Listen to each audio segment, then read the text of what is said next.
Pagi itu, suasana sekolah menengah di sebuah kota kecil tampak seperti biasa.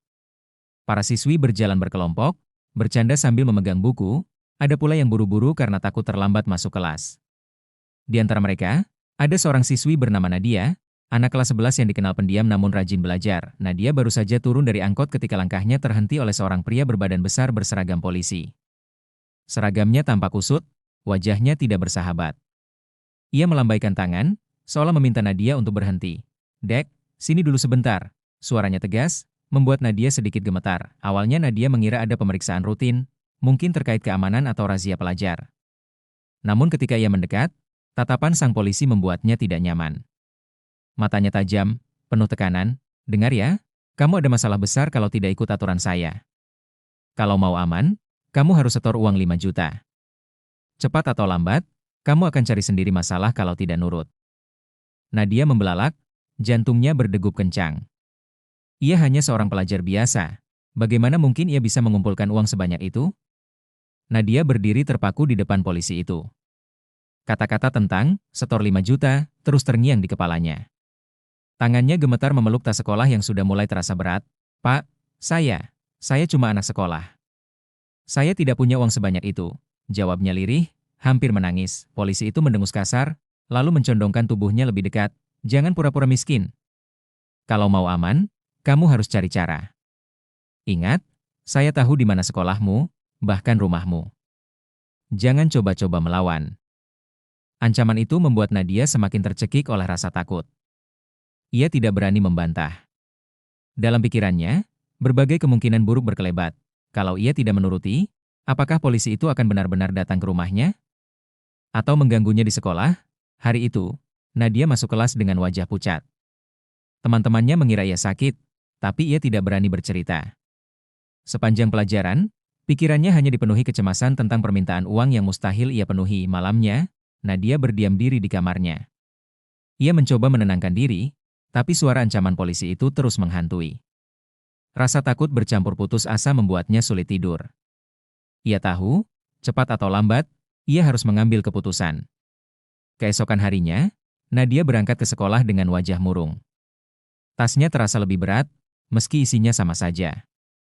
Ia tidak berani melewati jalan tempat polisi itu berdiri kemarin, jadi ia memutar agak jauh, namun rasa was-was tetap menghantui. Setiap kali melihat orang berseragam, jantungnya berdegup lebih cepat. Di kelas, sahabat dekatnya, Rani, menyadari perubahan itu.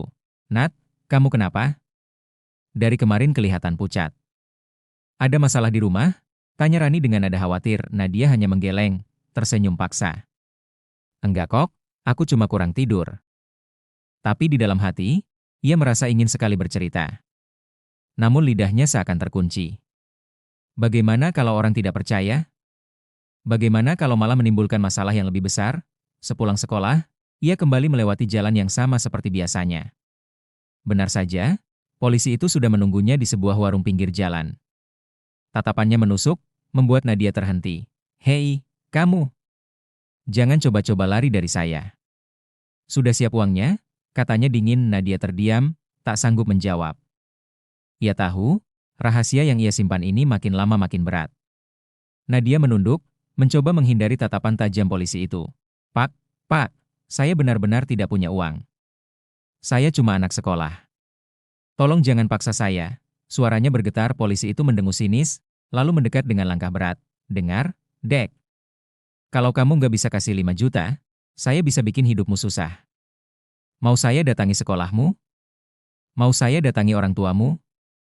Jangan main-main sama saya." Ucapan itu seperti pisau yang menusuk hati Nadia. Ia menggigit bibir, hampir menangis di depan orang asing itu.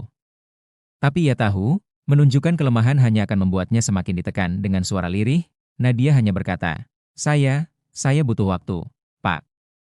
Polisi itu tersenyum miring, seolah puas. "Bagus. Kamu punya 3 hari. Setelah itu, jangan salahkan saya kalau masalah besar menimpamu." Nadia pulang dengan langkah gontai. Sepanjang jalan, ia merasa semua orang memperhatikannya, padahal hanya bayangan ketakutannya sendiri. Sesampainya di rumah, ia langsung menutup pintu kamar, lalu menangis sejadi-jadinya. Di balik isakannya, satu pertanyaan terus berulang. Apa yang harus ia lakukan? 3 hari terasa seperti 3 tahun bagi Nadia. Setiap detik ia dihantui rasa takut. Bahkan ketika guru menjelaskan pelajaran di depan kelas, pikirannya hanya sibuk menghitung waktu. Rani kembali memperhatikannya. Saat istirahat, ia menarik lengan Nadia ke sudut kelas. "Nat, aku serius. Kamu kenapa? Kalau ada masalah, cerita sama aku. Jangan dipendam sendiri." Nadia terdiam. Matanya berkaca-kaca, tetapi ia tetap menahan diri. Ia takut jika membuka mulut, justru akan menyeret orang lain ke dalam bahaya. Malam itu, Nadia tidak bisa menahan lagi. Ia duduk di meja belajarnya, mencoba menuliskan di buku harian. "Aku tidak tahu harus bagaimana. Polisi itu terus mengancamku. Dia minta 5 juta. Aku takut, tapi aku tidak bisa cerita ke siapapun. Bahkan ke orang tuaku. Aku tidak mau mereka panik atau marah. Aku benar-benar sendirian." Setelah menulis, Nadia menutup buku harian itu erat-erat, lalu menyembunyikannya di bawah bantal. Ia tahu waktunya semakin sedikit. Besok adalah hari ketiga. Hari ketiga pun tiba. Sejak pagi, Nadia sudah merasa dadanya sesak. Ia berangkat sekolah dengan langkah berat, seolah kakinya enggan melangkah. Benar saja, di jalan yang sama, polisi itu sudah berdiri dengan wajah garang. Ia melambaikan tangan, memanggil Nadia. "Hei, sudah 3 hari. Mana uangnya?" Suaranya dingin, penuh tekanan. Nadia menunduk, menggenggam erat tali tasnya. "Pak, saya benar-benar tidak punya. Saya tidak tahu harus cari kemana."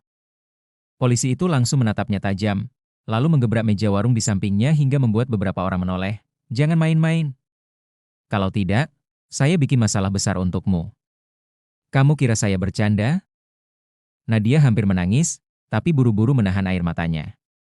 Orang-orang yang melihat hanya berbisik-bisik, tidak ada yang berani mendekat. Setelah itu, polisi itu mendekat lebih jauh, lalu berbisik dengan nada ancaman. "Kamu pikir baik-baik. Kalau bukan 5 juta, maka kamu harus bayar dengan cara lain. Ingat, saya bisa lakukan apa saja." Ucapan itu membuat Nadia gemetar ketakutan. Ia tahu, ancaman ini sudah melampaui batas. Sepulang sekolah, Nadia berjalan cepat tanpa menoleh ke belakang. Air matanya akhirnya jatuh sepanjang perjalanan. Ia merasa dunia terlalu kejam untuk anak seusianya. Di rumah, ia berbaring di ranjang sambil menatap langit-langit. Kata-kata ancaman polisi itu terus berulang di kepalanya. Ia merasa sudah tidak bisa lagi hanya diam. Malam itu, ia membuka kembali buku hariannya. Dengan tangan bergetar, ia menulis, "Aku tidak bisa lagi menghadapi semua ini sendirian. Kalau aku terus diam, dia akan semakin berani. Aku harus lakukan sesuatu. Aku harus cari keberanian, meski aku takut." Setelah menulis, Nadia duduk lama memandangi layar ponselnya. Beberapa kali ia membuka kontak telepon, lalu menutupnya lagi.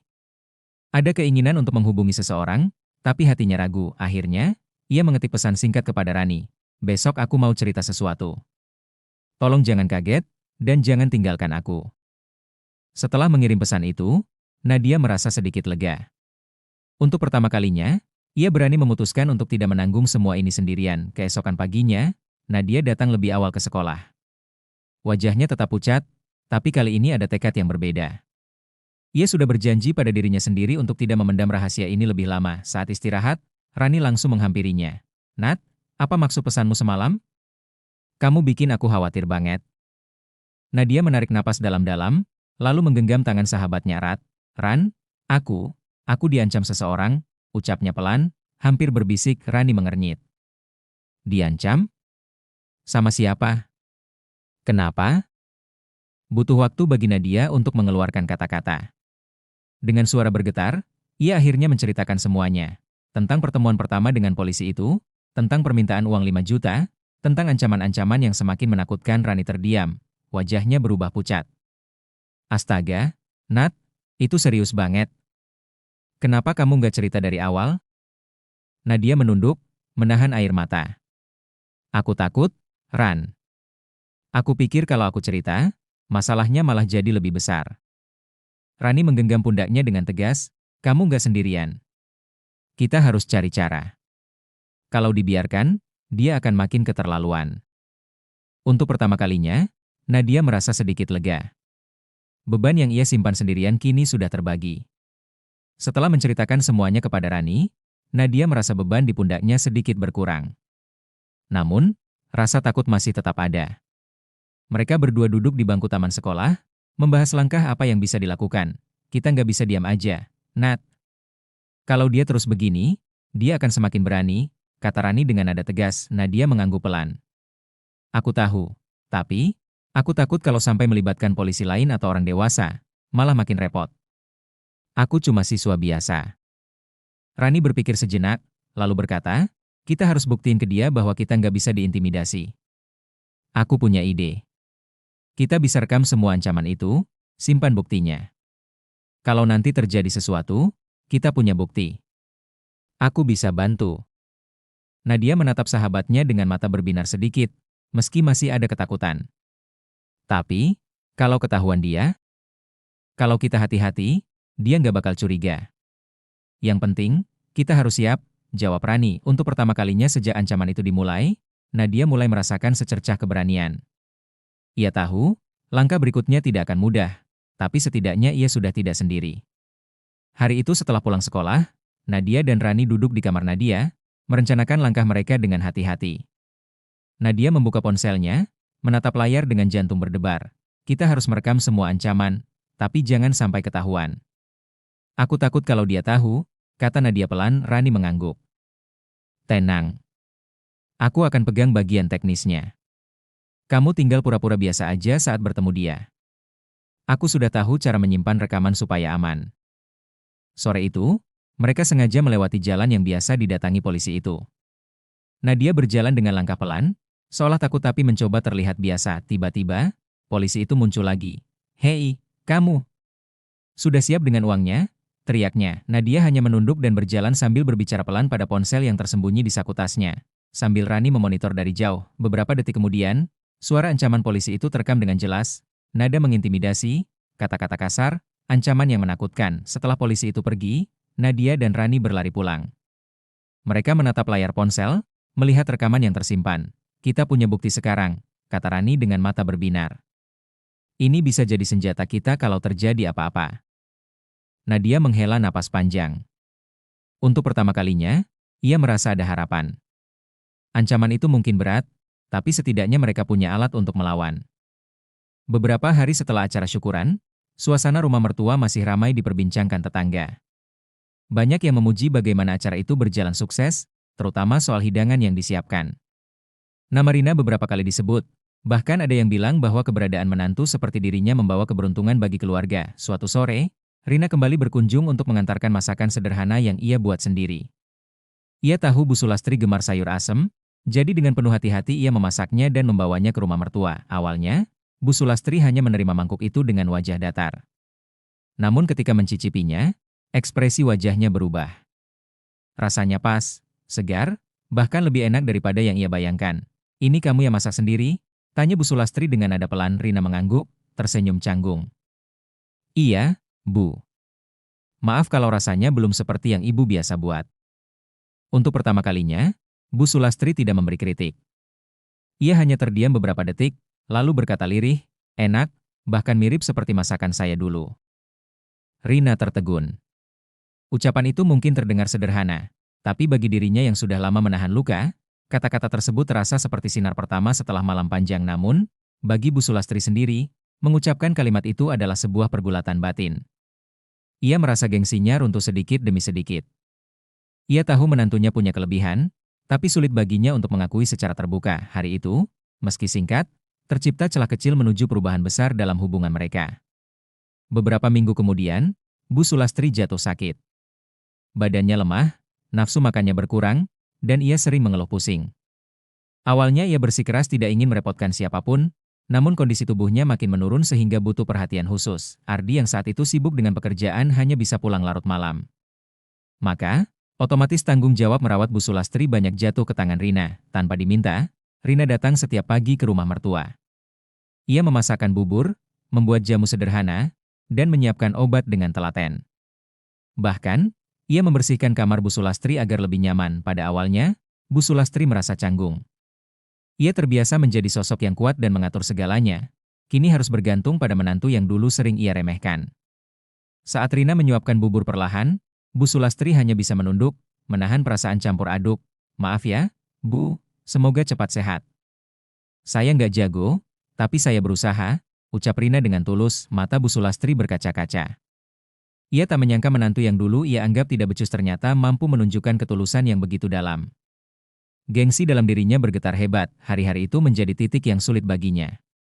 Karena semakin sering Rina datang merawat, semakin jelas pula perbedaan antara bayangan buruk yang selama ini ia miliki, dengan kenyataan di depan matanya. Perlahan, Bu Sulastri mulai merasa, mungkin ia salah menilai. Malam itu, setelah seharian merawat, Rina pulang agak larut. Sebelum meninggalkan rumah mertua, ia memastikan Bu Sulastri sudah minum obat dan beristirahat dengan nyaman. Kalau ada apa-apa, telepon saya saja, Bu. Jangan sungkan, kata Rina sambil merapikan selimut. Bu Sulastri hanya mengangguk pelan, berusaha menyembunyikan sesuatu di matanya. Begitu Rina melangkah keluar kamar, Bu Sulastri tak bisa menahan air mata. Ia menangis pelan, tanpa suara, hanya sesekali menyeka pipinya dengan ujung kerudung. Seorang tetangga yang sempat berkunjung sore tadi pernah berkata, Bu, beruntung sekali punya menantu seperti Rina. Jarang-jarang ada menantu yang begitu perhatian. Kata-kata itu terus terngiang di telinganya. Dulu ia selalu merasa dirinya paling benar, paling berpengalaman, dan menantunya hanya seorang gadis muda yang serba canggung. Tapi kini, ketika tubuhnya lemah, justru menantu itulah yang berdiri di sampingnya, tidak mengeluh, tidak menolak, hanya memberi kasih sayang tulus. Di balik pintu, Rina sempat berhenti sejenak. Ia mendengar isakan lirih yang tidak pernah ia bayangkan berasal dari mertua yang biasanya tegas. Namun ia memilih tidak masuk kembali, hanya menatap pintu itu sambil berbisik dalam hati. Ya Allah, lembutkanlah hati ibu. Malam itu menjadi malam yang berat bagi Bu Sulastri. Untuk pertama kalinya, ia merasa gengsi yang selama ini ia junjung tinggi mulai runtuh, digantikan rasa malu sekaligus kagum terhadap menantunya sendiri. Beberapa hari setelah sakitnya agak membaik, Bu Sulastri masih belum bisa beraktivitas penuh. Keluarga besar pun datang menjenguk, membawa buah tangan dan doa untuk kesembuhan Rina. Seperti biasa, sudah datang lebih awal. Ia menyiapkan minuman untuk para tamu, menata buah-buahan di meja, dan memastikan rumah tampak rapi. Dengan senyum hangat, ia menyambut setiap orang yang datang. Wah, Rin, kamu capek nggak? Dari tadi mondar-mandir terus, tanya salah satu sepupu Ardi. Rina hanya tersenyum. Nggak apa-apa, Mbak. Saya senang bisa bantu. Para tamu memperhatikan, lalu sebagian mulai berbisik kagum. Mereka tahu bagaimana karakter Bu Sulastri yang terkenal perfeksionis dan keras, jadi melihat menantunya bisa begitu tulus merawat dan melayani membuat mereka terkesan. Di ruang tamu, beberapa orang dengan terang-terangan memuji. Bu, menantu ibu luar biasa ya. Rajin, sabar, dan kelihatan ikhlas sekali. Bu Sulastri yang duduk di kursi hanya bisa menunduk. Wajahnya memerah, bukan karena marah, tapi karena rasa malu yang menohok hati. Dulu ia sering meremehkan menantunya di depan orang lain, tapi kini justru di depan banyak orang, menantunya dipuji-puji sementara dirinya hanya terdiam. Rina yang mendengar itu semua tetap merendah, bahkan berkata, saya belajar dari ibu. Kalau nggak ada ibu, saya nggak mungkin bisa seperti ini. Kata-kata itu membuat semua orang menatap Bu Sulastri dengan senyum penuh arti. Sedangkan Bu Sulastri hanya bisa menunduk semakin dalam, merasa gengsinya hancur di hadapan menantu yang selalu ia pandang sebelah mata. Beberapa minggu kemudian, keadaan Bu Sulastri mulai membaik sepenuhnya. Namun, rasa malu dan kekaguman yang ia rasakan terhadap Rina belum hilang. Setiap kali melihat menantunya melakukan hal kecil dengan penuh perhatian, menyajikan minum, menata meja, atau sekadar tersenyum hangat, hatinya terasa tergetar. Suatu sore, hanya berdua di ruang tamu, Bu Sulastri memandangi Rina yang sedang menyapu lantai. Ia menahan gengsi yang selama ini melekat kuat. Hatinya ingin mengucapkan sesuatu, tapi lidahnya terasa keluh. Rin, kamu memang berbeda, gumamnya pelan, hampir seperti berbicara pada dirinya sendiri. Rina berhenti sejenak, menatap Bu Sulastri dengan rasa ingin tahu. Apa maksud ibu, Bu? Bu Sulastri mengalihkan pandangan, menunduk dalam. Ia menarik napas panjang. Aku salah menilai kamu selama ini, ucapnya akhirnya, dengan suara yang bergetar. Aku sering keras, sering meremehkanmu, tapi kamu sabar, tulus, dan kamu membuatku malu karena aku tidak bisa seperti itu. Rina terdiam sejenak, hatinya campur aduk antara terharu dan lega. Ia melangkah mendekat, menepuk tangan Bu Sulastri dengan lembut. Terima kasih, Bu, kata-kata ibu sudah membuat saya sangat bahagia, jawab Rina dengan tulus. Di momen itu, suasana terasa hening. Bukan hanya karena pengakuan itu sendiri, tetapi karena terjadi transformasi yang jarang terlihat. Seorang mertua yang selama ini penuh gengsi dan tegas, kini menunduk dengan penuh rasa hormat dan malu di hadapan menantu yang ia remehkan. Hari itu menjadi titik balik yang nyata. Hubungan mereka mulai berubah, dari sekadar formalitas menjadi ikatan yang penuh rasa hormat, pengertian, dan kasih sayang tulus.